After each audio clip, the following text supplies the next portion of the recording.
اس کے پاس یہ والی ٹینشنیں کیا ہیں؟ اس سے ڈبل ہیں. تو میں آپ کی ٹینشنیں کیسے ختم کر دوں؟ میں نے کہا آپ کے ساتھ مسئلہ ٹینشنوں کا نہیں ہے, آپ کے ساتھ مسئلہ یہ ہے کہ آپ نے اس دنیا کو مسافر خانہ نہیں سمجھا, جو نعمتیں ہیں وہ دیکھ نہیں رہے, جو چیزیں نہیں ہیں ان کو ٹینشن سمجھ رہے ہو. اور دنیا میں کوئی آدمی ایسا ہے کہ اس کی ساری خواہشات پوری ہو جائیں؟ بولو نا, دنیا میں کوئی ہو نہیں سکتا. وجہ کیا ہے؟ ام للانسان ما تمنا. قرآن کہتے ہیں کیا انسان یہ سمجھتے ہے جو تمنا کرے گا مل جائے گا؟ یہ تو ممکن نہیں ہے. یہاں ہم نے یہ دیکھنا کیا کیا ملا ہوا ہے, یہ نہیں دیکھنا کیا کیا نہیں ملا ہوا. لوگ یہ دیکھ رہے ہوتے ہیں, وہ ڈیفینس میں رہتا ہے, میں ناظم آباد میں رہتا ہوں, وہ بھائی تو یہ دیکھ, تو ناظم آباد میں رہ رہا ہے, وہ گندے نالے کے پل پہ رہ رہا ہے وہ بندہ فلاں, اور جو گندے نالے پہ رہتا ہے وہ دیکھے یار گندے نالے پہ گھر تو ملا ہوا ہے, اگلا تو فٹ پاتھ پہ سو رہا ہے. جو فٹ پاتھ پہ سو رہا ہے وہ کہے کہ یار میں سو تو رہا ہوں نا. بہت سے لوگ 1000 گز کے بنگلوں میں گدے پہ نیند نہیں آ رہی, وہ کہہ رہے ہیں فٹ پاتھ کی نیند اچھی ہے اس گدے سے جس پہ نیند نہیں آئے کم وقت کو. تو جب تک آپ اس دنیا کو مسافر خانہ نہیں سمجھتے اور آپ یہ نہیں سمجھتے کہ یہ میری, دیکھو رسول اللہ صلی اللہ علیہ وسلم نے فرمایا جس کو 2 ٹائم پیٹ بھر کے کھانا مل گیا اور سر چھپانے کی جگہ مل گئی, جسم کسی بڑی بیماری سے محفوظ ہو گیا, اللہ نے ساری دنیا کی دولت سمیٹ کے اس کو دے دی ہے. اب حدیث کا مفہوم کیا ہے؟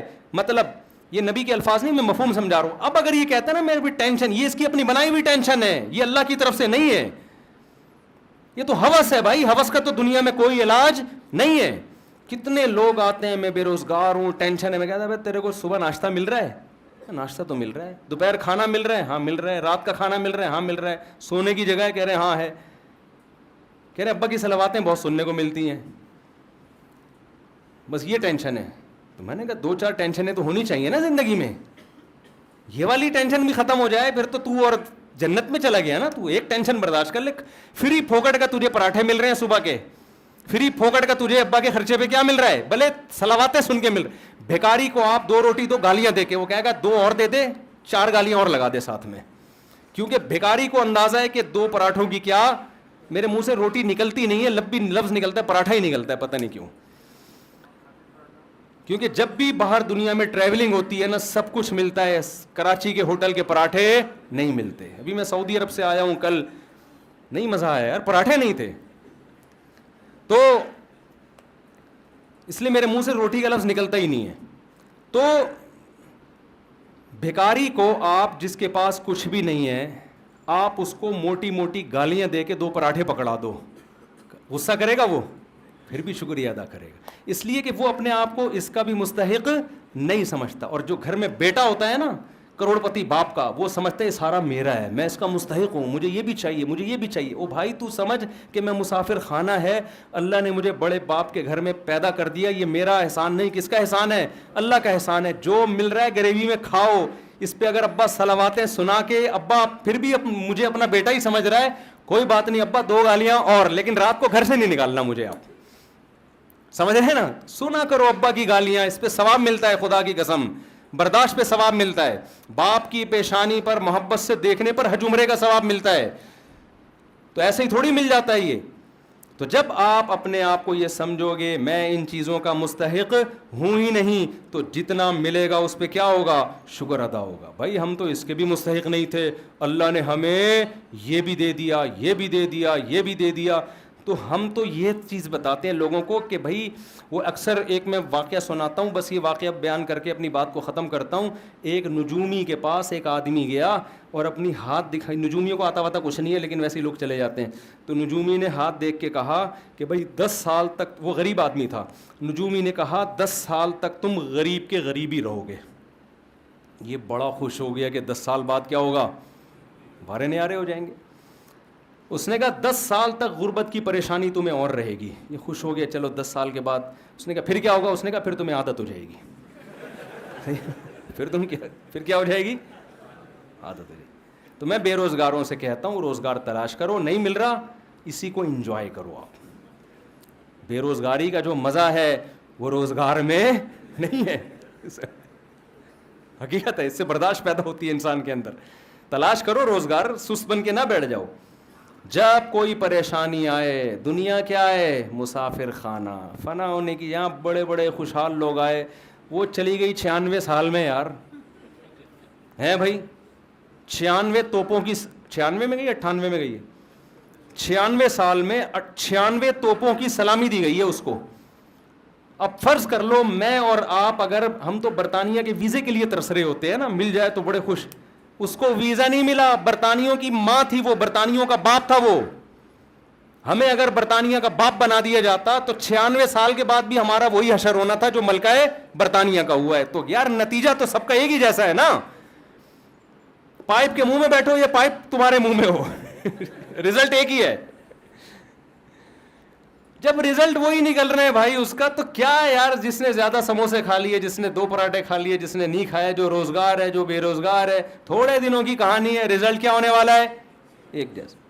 قبرستان جایا کرو, ڈیفینس کے تو خاص طور پہ جایا کرو قبرستان, بڑے بڑے لوگ یہاں نیچے دفن ہوتے ہیں, تو جا کے دیکھا کرو یار یہ فلاں کا بنگلہ, یہ فلاں کا بنگلہ. ابھی ایک دفعہ میں جب گلشن اقبال میں رہتا تھا نا پہلے, تو میں گھر تلاش کر رہا تھا گلشن اقبال میں, تو کسی نے مجھے کہا یہاں بڑا VIP سا قبرستان ہے. میں نے کہا یار قبر میں جانے کے بعد نہیں پتہ چلتا کہ VIP ہے یا اورنگی ٹاؤن کا قبرستان ہو, گندے نالے کا قبرستان ہو, یا ڈیفینس کا. اندر سے سارے کیا ہوتے ہیں, جتنے کیڑے ایک غریب رکشے والے کی لاش پہ ہوتے ہیں اتنے ہی میرے بھائی معذرت کے ساتھ ڈیفینس والوں کی لاش پہ بھی اتنے ہی کیڑے ہوں گے.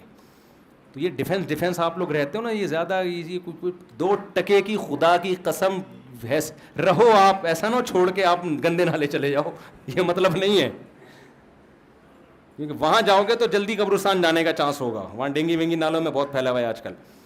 تو لیکن حقیقت یہ ہے کہ 2 ٹکے کی ویلیو, ان چیزوں سے دل لگانے کی بالکل کوشش مت کرو. ان کی حیثیت صرف اتنی ہے کہ ٹرین میں آپ سفر کر رہے ہو, آگے اسٹیشن پہ آپ نے اتر جانا ہے, کوئی دروازے پہ لٹک کے جا رہا ہے, کوئی نیچے بیٹھ کے جا رہا ہے, کوئی اکانومی کلاس میں جا رہا ہے, اور کوئی بزنس کلاس میں جا رہا ہے. آگے جا کے سارے کیا ہو جاتے ہیں, دنیا میں تو پھر بھی برابر نہیں ہوتے, بزنس کلاس والے کو ذرا پروٹوکول کے ساتھ لینے کے لیے آئے, لیکن اللہ کے ہاں آگے جا کے سب کا اینڈ کیا ہے, برابر, ختم, فنش, تھوڑے دن کی کہانی ہے. اور یہ ملکہ برطانیہ کا بار بار سوچا کرو یار 96 سال میں 21 تو اس کو 96 توپوں کی, میں نے خبر سنی 96 توپوں کی سلامی, یار توپوں کا کتنا خرچہ کرا دیا اس نے. اللہ یہ بھی پوچھے گا یہ تیرے باپ کے پیسوں سے جو یہ توپیں جو ہے نا تیرے اوپر خرچ ہو رہی ہیں, یہ تو قوم کا پیسہ ہے. اللہ پوچھے, اللہ تو ایک ایک چیز کا حساب لے گا کہ 96 تو 1 مہینہ تک تو رہی ہے. کتنے دن جنازہ دفنایا گیا, کتنے دن بعد ہیں, پتہ نہیں 18 دن تک, اتنے پھول, اتنے پروٹوکول, اتنے یہ سارا خرچہ ہوا ہے. یہ قبر میں نکلے گا خرچہ. اللہ پوچھے گا انسانوں, ہم وصیت کرتے ہیں ہمیں ایسا پروٹوکول, اول تو ہم کو اتنی بڑی چیز نہیں ہے, اگر بن بھی گئے نہیں بھائی ہمیں نہیں چاہیے. ہمیں حضرت ابو بکر نے کیا وصیت کی تھی, نیا کفن بھی مت دینا. حضرت ابو بکر کی ویلیو تو بہت بڑی تھی نا, لاکھوں مربع میل کے حکمران تھے. عمر پہ حکومت کی ابو بکر نے, جن کے ماتحت عمر اور ابو ہریرہ اور ابن مسعود جیسے لوگوں, کتنا بڑا حکمران ہوگا. وصیت کر رہے ہیں میں جب مر جاؤں تو مجھے پرانے کپڑوں میں دفنانا, نیا کفن مجھے مت دینا. نئے کپڑے زندہ لوگوں کے لیے ہیں, جانے والوں کے لیے نئے کپڑے نہیں ہوتے. وہ سمجھتے تھے بھائی یہ مسافر خانہ ہے. تو غیر مسلموں کی چیزوں سے متاثر مت ہو, خدا کا واسطہ. ملکہ برطانیہ سے ہمیں کوئی وہ نہیں ہے, کوئی چڑ نہیں ہے, کوئی میرا کلپ بنا دے ملکہ برطانیہ کے خلاف, وہ تو سب کے ساتھ ایسا ہی ہوتا ہے, وہاں جی پروٹوکول ملتا ہے. لیکن میں تو آپ کو اسلام اور غیر اسلام کا فرق بتا رہا ہوں, ملکہ برطانیہ اور اسلام کا فرق نہیں بتا رہا آپ کو. ہماری ملکہ ان کی ملکہ کا فرق نہیں. ہمارے ہاں تو ملکائیں جاتی ہیں تو وہ دفنانے کے لیے چیز, ہماری ملکہ تو بے نظیر بھٹو تھی نا. ہمارے ہاں تو ملکہ جاتے ہیں الگ اسٹائل سے ہیں. کوئی بم دھماکے میں جا رہا ہے اس کو کیا پروٹوکول, ضیاء لگ گیا, وہ بوٹی بیچارے کی وہ شہادت کے بعد کچھ 2-4 چیزیں ملی ہیں. تو ہم تو ویسے ایسا پروٹوکول دے ہی نہیں سکتے. ہمارے یہاں نیچرل طریقے سے نہیں جاتے لوگ, ٹھیک ہے نا. ہمارے یہاں نیچرل سسٹم ہی نہیں ہے بڑے لوگوں کے جانے کا دنیا سے. ہمارے یہاں کوئی دھماکہ ہوتا ہے وہ چلے گئے جی, اخبار میں آ گئے جی انتقال ہو گیا, کیسے ہوا یہ زیادہ ڈیٹیل میں جاتے ہی نہیں ہماری قوم. تو دنیا کو مسافر خانہ جب انسان سمجھتا ہے تو مال کی محبت اس میں کم ہوتی ہے. پھر اللہ کے شکر کرنے کا پھر شکر کرنے کا جذبہ پیدا ہوتا ہے. مجھے اللہ نے یہ بھی دیا, مجھے اللہ نے یہ بھی دیا, مجھے اللہ نے یہ بھی دیا, تو پھر خرچ کرے گا نا. پھر نبی پر اللہ نے احسانات گنوائے تو نبی نے بھی اس کا شکر ادا کیا. تو اللہ ہم پر بھی احسانات گنواتا ہے. اور اگر ہم یہی بیٹھے رہیں ہم پر احسانات کیا ہے میرے لیے تو یہ ٹینشن ہے, میرے لیے تو یہ ٹینشن ہے, تو شکر کے حق ادا کرے گا بھائی. شکر وہی ادا کرتا ہے جو مانتا ہے کہ اللہ کے مجھ پر احسانات ہیں, اور مانتا وہ ہے جو دنیا کو مسافر خانہ سمجھتا ہے, جو یہ سمجھتا ہے کہ میری نیڈ یہ نہیں ہے, میری ضرورتیں یہ نہیں ہیں, مجھے میری ضرورتوں سے بہت زیادہ دے دیے. اللہ تعالی ہم سب کو سمجھنے کی, عمل کی توفیق عطا فرمائے.